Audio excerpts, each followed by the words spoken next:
點解我哋唔問咗個意向先？咁如果你見到個反應其實係夠嘅，咁我哋先至開始今次嘅撥款，即係話唔夠喎，我哋真係需要嚟咁樣做呢。嗱，因為你已經係重疊咗啦嘛，成件事你開始咗叫人哋俾呢啲嘅意向，咁你又未完喎，咁喺中間我哋就審批緊呢件事喎。咁即係個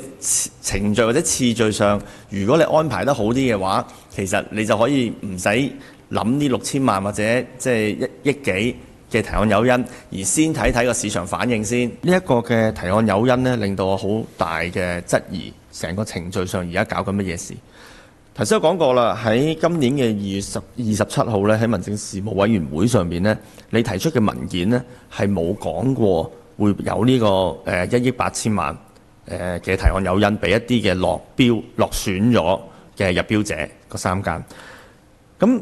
到今日呢，而家我哋公務小組呢，你就提出呢一樣嘢。你見得到，無論建制又好，即係泛民又好，或者唔同嘅，都覺得係一個比較新嘅。我唔會話呢個做法係咪即係有太多陰謀論或者唔好，只不過我哋都覺得，既然係咁用翻一個傳統嘅方式去處理個招標呢，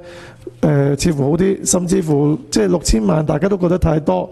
即係呢一樣嘢，你哋真係要認真考慮。點解你要俾3家落選者，唔係俾2家呢？如果你有一個咁嘅安排，其實你俾2家都得㗎喎。最緊要有個誘因，使到大家去投標啫嘛。問題你係想通過呢一個咁嘅招標，係唔係想攞多啲嘅佢哋嘅即係有關嘅設計？咁使到你喺整個設計入面能夠增加你嗰個即係更加完善啲、完美啲咧。即係如果係一早係俾到提案誘因咧，實在入圍即係有興趣嘅投標者嘅意向嘅日數目咧，係會大大增加嘅嚇。一個係6個，一個係3個，而最終冇嗰個咧，有一個就即係都中間都中途走咗。呢個情況都係唔可以避免嘅。雖然話你揀咗3個入圍，隨時有一個因為種種嘅原因咧係走咗，就得翻2個，係有一個極高嘅流標嘅危險。而喺我哋特區政府嚟講呢，我哋係唔能夠呢喺中間先至話